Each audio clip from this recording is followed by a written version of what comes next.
नमस्कार दोस्तों आज एक बहुत ही जरूरी खबर आप लोगों को बताने जा रहा हूं। दोस्तों ये खबर है सूचना जी। दोस्तों आर्टिकल के माध्यम से छपा हुआ है कि जो बेचारे बुजुर्ग हैं उन्होंने ईपीएस 95 पेंशनरों ने दोस्तों सालों से अपनी पीड़ा को मोदी सरकार से गुहार लगा रहे हैं। दोस्तों ये जो ईपीएस 95 पेंशनर है इन्होंने क्या बिगाड़ा हुआ है सरकार का। कमिश्नर पर लगी धारा 370 को हटाया जा सकता है तो पदरी से ईपीएस 95 पेंशन को दुरुस्त क्यों नहीं किया जा सकता है। एम्प्लॉय पेंशन स्कीम 1995 के तहत न्यूनतम पेंशन 7,000 रुपए 500 करने की मांग जो है इसने माहौल को गर्म कर रखा है। ईपीएस 95 पेंशन राष्ट्रीय संघर्ष समिति रायपुर के अध्यक्ष अनिल कुमार नामदेव जी कहते हैं कि क्या ईपीएस 95 अकल्याणकारी पेंशन योजना कांग्रेस सरकार की देन है। कुछ हताश निराश पेंशनरों की सोच इस प्रकार से भी है कि उनके जनहित में चली आ रही आरोप प्रत्यारोप सोशल मीडिया में यदाकथ जो है देखने को मिल रहा है। ठीक है, माना कि कांग्रेस सरकार क्रिश्चियन है, पर कुछ लोग यह भी कहते हैं कि जब कांग्रेस अंग्रेज के बनाए हुए अनेक कानून को दुरुस्त किया जा सकता है तो कश्मीर पर लगा धारा 370 हटाया जा सकता है, तो पत्नी सी ईपीएस 95 पेंशन दुरुस्त क्यों नहीं किया जा सकता है। बेचारे बुजुर्ग पेंशनरों ने क्या बिगाड़ा है मोदी सरकार का, जो पिछले 10 सालों से अपनी पीड़ा पर सरकार से गुहार लगा रहे हैं। सारे सांसद से लेकर सारे केंद्रीय मंत्रियों तक अपनी तकलीफों से अवगत कराया गया है। यहां तक कि प्रधानमंत्री से भी 2 बार रूबरू होकर अपना जो है दुखड़ा सुना चुके हैं। सारे देश में लाखों पेंशनरों ने अपनी मांग के संबंध में 10 सालों से आंदोलन कर सरकार का ध्यान आकर्षित करते हैं। बदले में उन्हें क्या मिलता है? सिर्फ आश्वासन, आश्वासन के सिवा कुछ भी नहीं मिलता। अगर कुछ मिलता है तो कोई बताए। हजारों ईपीएस 95 पेंशन को सरकार ने न्याय नहीं मिला तो सर्वोच्च न्यायालय तक के दरवाजे खटखटाने की नौबत आई।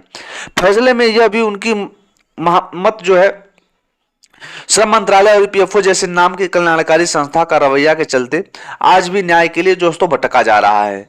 अब जितनी कांग्रेस को दोष दें ले वर्तमान सरकार भी बराबर की दोषी जान पड़ती है। सरकार किसी की भी हो, अपनी मंत्रियों सांसदों के वेतन पेंशन में इजाफे की बात होती है तो वहां मिनटों में निर्णय ले लिया जाता है, पर जब ईपीएस 95 पेंशनों की बात कही जाए तो पूरा एक दशक का समय भी कम पड़ता दिखाई दे रहा है। कैसी विडंबना है इस देश की कि प्रजातांत्रिक सरकार अपने ही देश के वरिष्ठ सेवानिवृत्त पेंशनरों के साथ दोस्तों ये समझ नहीं पा रहे हैं। हालांकि दोस्तों पेंशनरों का जो ये कहना है ये गलत नहीं है। ईपीएस 95 पेंशनर जो हमारे भाई हैं, जिस प्रकार से वो लोग पीड़ा के साथ गुजर रहे हैं, सरकार को उनकी पीड़ा बहुत छोटी दिख रही है। हालांकि दोस्तों इतनी मुलाकात के बाद अगर कोई भी कानून अगर पारित करवाना होता है, उसमें संशोधन करवाना होता है, तो कोई भी अगर यही सांसद के फायदे की बात होती है, सरकार की फायदे की बात होती है, तब तक हो गया होता। लेकिन हमारे ईपीएस 95 के पेंशनर जो हैं, बुजुर्ग हैं, बुजुर्ग को देखकर जो है ये सरकार भी फायदा उठा रही है। हालांकि सरकार दोनों दोस्ती है, ना कांग्रेस अच्छी थी और ना ही बीजेपी ने बहुत अच्छा काम कर दिया, 10 सालों से लटका के रखा हुआ है। हालांकि उस समय में इतना प्रचार प्रसार नहीं था, तो कांग्रेस के समय में थोड़ा प्रचार प्रसार कम था। लेकिन इस समय जो प्रचार प्रसार है उसको भी देखना होगा कि सरकार इस पर अपना रवैया ठीक करेगी या आने वाला सरकारी हमें इस पर कोई आधिकारिक घोषणा करते हुए दिखेगी। हालांकि हमें आश्वासन तो दे दिया गया है कि आप लोगों की जो पेंशन है वो फरवरी में संशोधन जरूर होगा। हालांकि अभी स्पष्ट नहीं किया गया। आप लोगों को एक शाम को वीडियो डालेंगे, ईपीएफओ के अधिकारी ने स्पष्ट रूप से क्या कुछ कहा है। हालांकि आप लोग बहुत सारे यूट्यूबर हमारे भाई उस पर डाल चुके हैं और दोस्तों आप लोगों को बता चुके हैं, लेकिन उस पर हम भी एक दोस्तों अपना जो रवैया के हिसाब से और दोस्तों उसमें क्या कुछ संशोधन होगा या नहीं होगा इसके ऊपर अपना मत देते हुए कुछ पेंशनरों से मुलाकात कर बातें करते हुए आप लोगों को डाला गया है। आप उस वीडियो को जरूर देखिएगा और ईपीएस 95 पेंशनरों का आप लोग ठंडा मत होने दीजिए। मैं बार बार आप लोगों से रिक्वेस्ट कर रहा हूँ। हालांकि मैं 2-4 दिन से वीडियो नहीं सही से डाल पा रहा हूँ क्योंकि मेरे पास बहुत सारे काम थे, तो मैं वीडियो नहीं डाल पा रहा हूँ। लेकिन जिसका भी आप वीडियो देख रहे हो, जिसका भी वीडियो वॉचिंग कर रहे हो दोस्तों, उसको ज़्यादा से ज़्यादा लोगों तक पॉपुलैरिटी दिलाइए। हालांकि जब तक ये दूर तक नहीं जाएगी खबर तब तक दोस्तों कुछ होने वाला नहीं है। इसलिए आप लोगों को मैं हमेशा अवगत करा रहा हूँ कि आप लोग ईपीएस 95 पेंशनर हमारे भाई सोइए मत और जागते रहिए।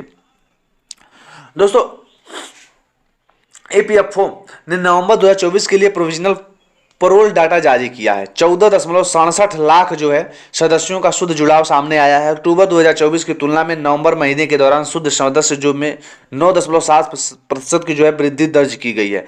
इसके अलावा साल दर साल विश्लेषण से पता चलता है कि नवंबर 2023 की तुलना में शुद्ध सदस्य वृद्धि में 4.88% की वृद्धि हुई है, जो कि रोजगार के अवसरों में वृद्धि और कर्मचारियों लाभों में बढ़ावा की जागरूकता को दर्शाता है। इससे ईपीएफओ के प्रभावी आउटरीच पहलों को बल मिलता है। ईपीएफओ ने नवंबर 2024 में 8.74 लाख नए सदस्यों को नामांकित किए गए नामों सदस्यों की संख्या में पिछले महीने अक्टूबर 2024 की तुलना में 16.58% की वृद्धि देखी गई है। इसके अलावा साल दर साल विश्लेषण से पता चलता है कि नवंबर 2023 में पिछले वर्ष की तुलना में नए सदस्यों की जुड़ाव 18.80% की वृद्धि जो है देखने को मिल रही है। चलिए दोस्तों, मिलते हैं नए वीडियो में, तब तक के लिए थैंक यू।